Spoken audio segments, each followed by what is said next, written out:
कार्यकर्ताओं के अंदर उत्साह भी बढ़ रहा है।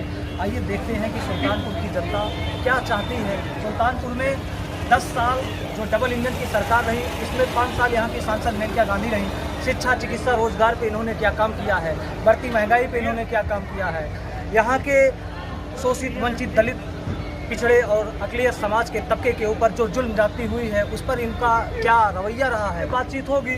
बातचीत के साथ साथ उत्तर प्रदेश से लेकर के दिल्ली तक की राजनीतिक सियासत में क्या हलचल होगी, इंडिया गठबंधन कितनी सीटें जीतेगा, और 10/10 की जो होर्डिंग लगा करके आदर्श आचार संहिता का खुला माखोल उड़ाया जा रहा है, आम जनता आने वाले वक्त और समय में जो जवाब देगी। हमारे साथ सुल्तानपुर की जनता है और सुल्तानपुर के कुछ मुद्दों पे हम चर्चा करेंगे। आपका बहुत बहुत स्वागत। आपका भी बहुत स्वागत है। सुल्तानपुर में जो है चुनाव की गर्मी बढ़ गई है और लगातार सत्ता की सियासत तेज हुई है, जिसमें आज समाजवादी पर स्थिति ये है, यहाँ न कोई पार्टी चुनाव लड़ रही है, न कोई दल चुनाव लड़ रहा है। इस समय अब की बार 2024 में सुल्तानपुर की जनता जो कि खुद चुनाव लड़ रही है आतताइयों से, आज इनकी डबल इंजन की सरकार लगभग 10 साल होने को हो गए हैं।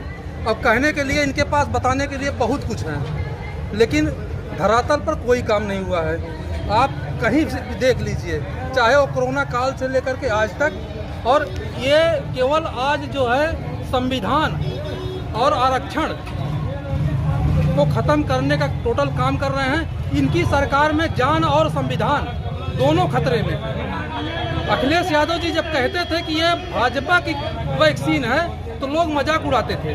आज जो है उसका खुलासा सामने हो चुका है और तमाम इस प्रकार की घटनाएं हो रही हैं कि लोग चलते चलते रोड पे मर रहे हैं। ये भाजपा सरकार 500 करोड़ रुपए चंदा लेकर के वैक्सीन के नाम पर घोटाला करती है, इलेक्टोरल बॉन्ड के नाम पर घोटाला करती है। लेकिन इस गोदी मीडिया को, जो कि ये जो चैनल हैं अडानी अंबानी के, इनको कुछ दिखाई नहीं देता है। केवल इनको अखिलेश, मायावती या कांग्रेस, केजरीवाल के ऊपर ही हमला करने का, अटैक करने। बताइए, 10 साल से सत्ता में नहीं है, सत्ता में जो होता है उससे सवाल पूछा जाता है। लेकिन आज की मीडिया, बिकाऊ मीडिया, केवल विपक्ष से सवाल पूछ रही है। एक प्रकार से लोकतंत्र का चौथा स्तंभ जो मीडिया होता था, वो आज सत्ता का दलाल हो चुका है।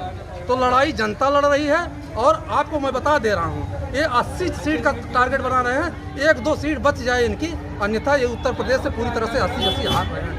ये कह रहे हैं कि 2 सीट ज़्यादा से ज़्यादा जीतेंगे, लेकिन प्रधानमंत्री कह रहे हैं हम 400 पार का बात कर रहे हैं। देखिए, मैं कहीं का गणितज्ञ नहीं हूँ कि मैं स्पष्टीकरण से बता पाऊँ या एक खुला नंबर दे पाऊँ कि 2 सीट आएगी या 4 सीट आएगी। मैं आम जनमानुष हूँ, मैं यूथ हूँ, मैं ग्रेजुएट हूँ, मैंने बीटेक कर रखा है सिविल इंजीनियरिंग से, और मुझे किए हुए लगभग 4 से 5 साल हो गए हैं, और तब से मुझे आज तक कोई नौकरी नहीं मिली। मैं दर दर भटका हूँ, और मैंने प्राइवेट नौकरी करके अपना घर का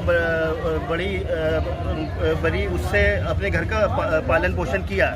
तो मैं एक यूथ की नज़र से देखता हूँ, क्योंकि मैं इससे गुजरा हूँ। तो पुरानी सरकारों में क्या था कि वैकेंसियाँ आती थी, पीएसयू हुआ करती थी, या और भी अन्यथा होती थी। अब क्या है कि सारी कंपनियों को टेंडर पे बांट दिया गया। बेल आएगी, सेल आएगी, गेल आएगी, सब टेंडर पे लड़कों को रखेगी, जब उनका मन होगा तब हटा देगी। क्या इसीलिए हम लोग ने इतनी पढ़ाई करी, या क्या इसीलिए हम लोग इतनी आगे आए? और इस बात से मद्देनजर रखते हुए हम जहाँ खड़े हैं सुल्तानपुर की धरती पे, इस धरती के लिए हम लोग बात करें। मेनका गांधी जी ने को यहाँ की जनता ने जिताया। मेनका गांधी जी यहाँ 5 साल में क्या कभी आई? कभी नहीं आई। और उसके बाद वो सिर्फ ऑनलाइन बैठ के ट्वीट कर देंगी, या वो जानवरों की कम्युनिटी होती है जिसको पीटा कहते हैं, उसकी शायद वो अध्यक्ष हैं, या उसमें कुछ वो पदाधिकारी हैं। वो सिर्फ अगर किसी जानवर के ऊपर कोई सेलिब्रिटी हमला कर दे या कोई वीडियो वायरल हो जाए तो उसके खिलाफ वो FIR करा देंगी, और उसको वो अंदर करा देंगी, पुलिस से धमकियाँ दिलवाएंगी, उसके खिलाफ मुकदमा दर्ज करा देंगी। क्या किसी सांसद को ये बस यही काम बचा है कि किसी कुत्ते बिल्ली को चोट लग जाए तो उसके खिलाफ FIR कराई जाए? हाँ ठीक है, आप मनुष्य हैं, आपको बड़ा जुड़ाव है पशु पक्षी से, तो आप उसके लिए एक अस्पताल क्यों नहीं खुलवा देते सुल्तानपुर में, जिसमें पशुपालन हो सके और भी बढ़ सके, यहाँ की ऑर्गेनिक फार्मिंग हो सके? इन सब में कोई मद्देनजर नहीं है। उनको सिर्फ ये है कि बस यहाँ से आई और फ्लाइट में नहीं जैसे हम लोग बैठते हैं, जैसे बड़ा आदमी फ्लाइट में बैठा और उसने रास्ते की चिंता नहीं किया, उसने दिल्ली से बैठा और सीधे गोवा जाके अपना हनीमून पैकेज बुक कराया और वहाँ जाके मजे लिया। तो अब जो नेता हैं वो सिर्फ चुनाव में 4 दिन 5 दिन के लिए आते हैं, मेहनत करते हैं, उसके बाद अपने हनीमून पैकेज में चले जाते हैं। बेबस है कि उसके पास कुछ नहीं है, सिलेंडर महंगा होता चला गया, ईंधन महंगा होता चला गया, महंगाई।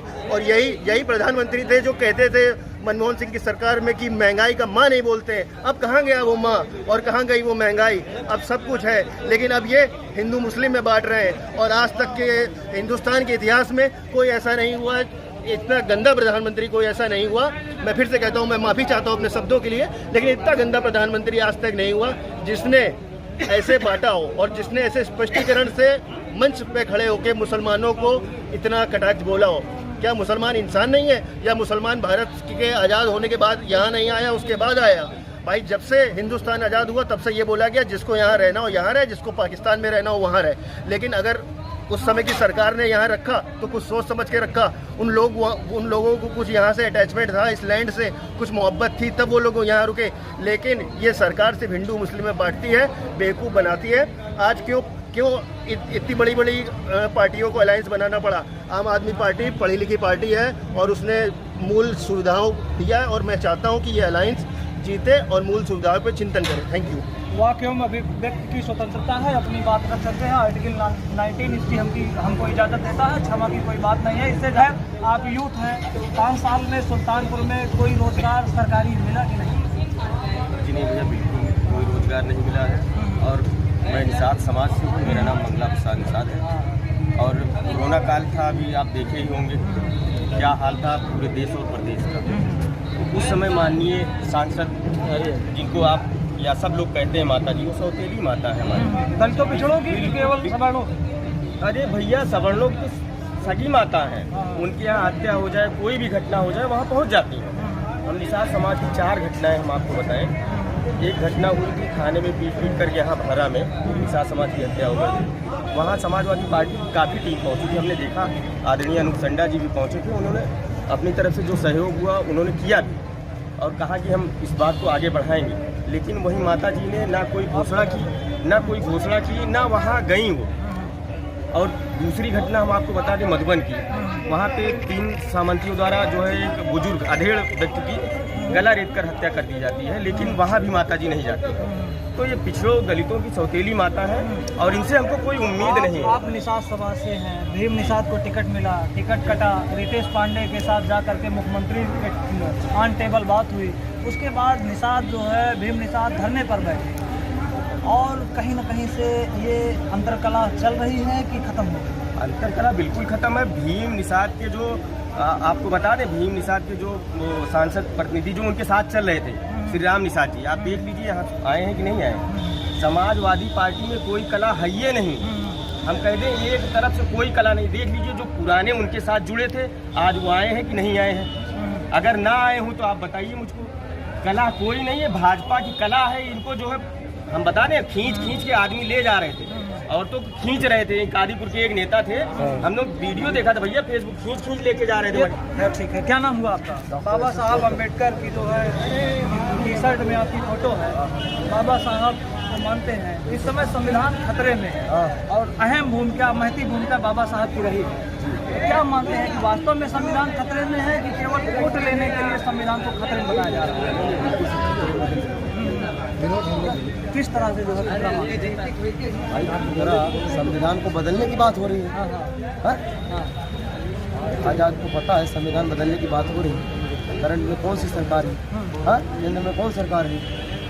संविधान को जो छेड़ने का करेगा ना, खुद बदल जाएगा। संविधान की प्रस्तावना में इंगित सत्य, समाजवाद, पंथ निरपेक्ष, लोकतंत्र, गणराज्य जैसे तमाम ऐसे शब्द हैं और संविधान इस बात की इजाज़त देता है और प्रस्तावना ये कहती है कि उसके मूल प्रस्तावना से छेड़छाड़ नहीं होगी। तो कैसे बदल पाएंगे? नहीं बदल पाएंगे, कैसे बदल पाएंगे? सबसे ज़्यादा शोषित, वंचित, पिछड़ा और दलित तबका जो है इस देश में है, उसके बावजूद भी समझ नहीं पा रहे क्या? नहीं समझ पा रहे। क्या नाम? आपस में ही लोग उनका मौका दिया यार, पहले देखो बहुत स्लो मत बोलिए ना। हाँ मैं बोल रहा हूँ यार, मैं बोलूँगा माइक फट जाएगा। एक बजा हाँ तो बोलिए, फटेगा। भाई साहब मुझे जो तकलीफ है ना, मेरा नाम डॉक्टर SS गौतम, ठीक है। मेरी गाड़ी से एक एक्सीडेंट हुआ नॉर्मल, और ना फ्रैक्चर हुआ ना टूटा फूटा। 45,000 रुपया मुझे भरा लिया गया, मेरी गाड़ी उठा के ले जाके लोग रख लिए। अब कौन है क्या है वो नहीं बोलता हूँ, कौन सी पार्टी है नहीं, नाम लेने में क्या मैं उनको बता रहा हूँ यार। मैं तो बाबा साहब की केवल एक लगाया था यहाँ पे बिल्ला, 14 अप्रैल जयंती के लिए जा रहा था,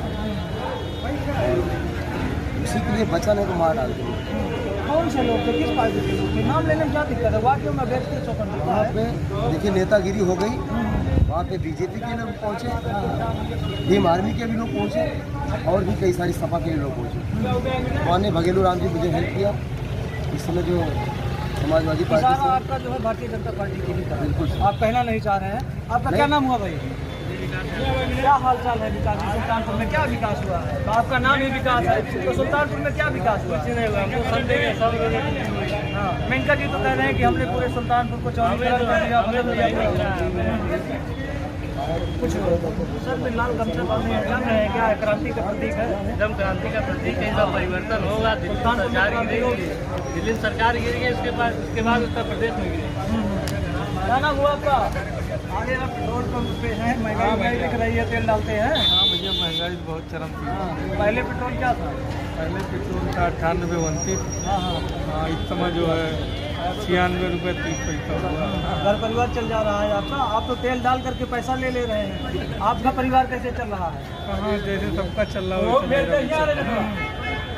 क्या स्थितियाँ हैं? आप किसी भी दल के हो, नौकरी तो कर ही रहे हैं, तो बेरोजगारी झेल रहे हैं, क्या स्थितियाँ रहेंगी इस बार? रोज बदलता रहता है। इस बार देखिए कुछ चेंज हो जाए, नया हो जाए तो ज़्यादा सही है। मतलब परिवर्तन आप मान रहे हैं। क्या नाम हुआ भैया? अरे कुछ तो बोलिए। कुछ बोल रहे हैं क्या है दादा? कुछ नहीं है, चुनाव है, चुनाव होगा, जो अच्छा काम करेगा जनता बदलाव चाहती है, बदलाव होगा। बदलाव के मूड में बिल्कुल है। तो मोदी जी इतने बुरे भी तो नहीं है, मंदिर बनवा दिए, बदलाव किस बात दीदी का? तो अच्छे हैं। मंदिर हाँ, से वो तो रोजगार अच्छे नहीं हैं। मिलेगा।